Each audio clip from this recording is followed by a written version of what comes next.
بسم الله الرحمن الرحیم خوږو لیدونکو په دې وخت کې مونږ د ګورنمنت سنټینیل ماډل های سکول صدا کې یو په دې کې تاسو د مونږ شاته ګورئ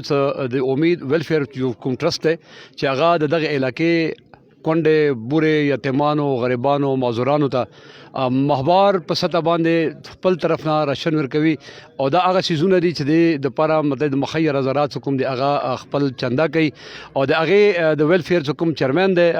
حاجی عمر ګل صاحب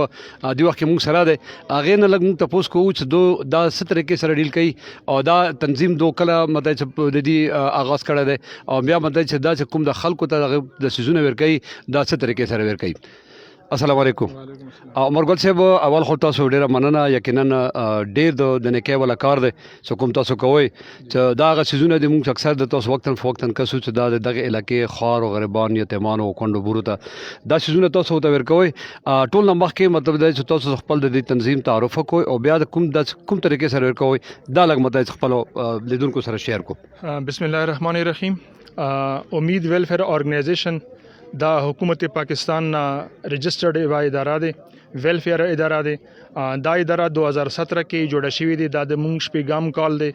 مسلسل ریګولر بیسس باندې منتلی بیسس باندې مونږ د خدمت کو په دی علاقې کې بلاس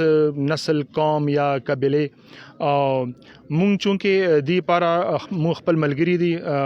ټول رضاکار دي مونږ سره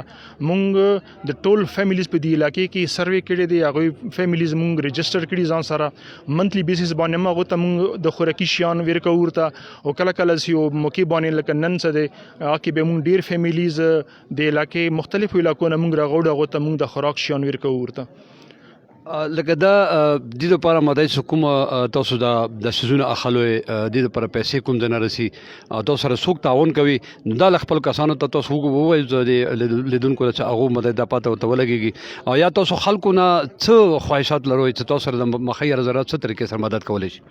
امید ویلفیر ارګنایزیشن دا چونکه لوکلی فندډ بیس سیوا اداره دی کوم کمی خلک دي ساده بازار دی چارګر نور خلک دي د کې مو ملګری دي ټیچرز دي ډاکټرز دي مختلف ادارو ولا کسان دي هغه مونږ ته منتلی او سلانه مونږ ته چندېره کوي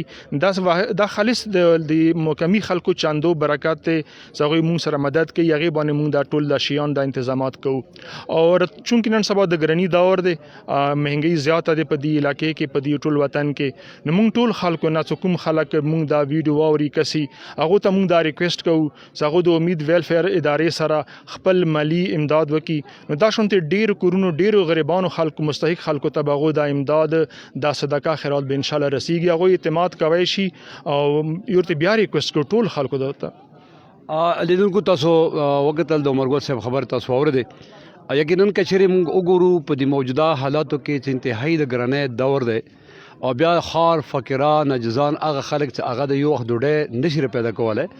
نو دا عمر ګل صاحب او سره د دې د امید ویلفیر کوم ملګری دي دا مونږ ګورو مطلب درې چې په بازارو کې ګرځيږي او دغه خلکو لپاره د سيزونه راټولوي او د سيزونه برابرای نو کچېرې موږ ګورو چې مثال د الله د لپاره کچېرې یو سړی او صدقه ورکوي نو زه به دا وایم چې په دې وخت کې مده امید ویلفیر لکه څنګه د دې نوم د امید دی نو دا امید کې درې شي چې دا دغه علاقې خلکو لپاره د مستقبل رڼا جوړيږي. محمد جمیل وحدت نیوز صدا کورم. شکریہ.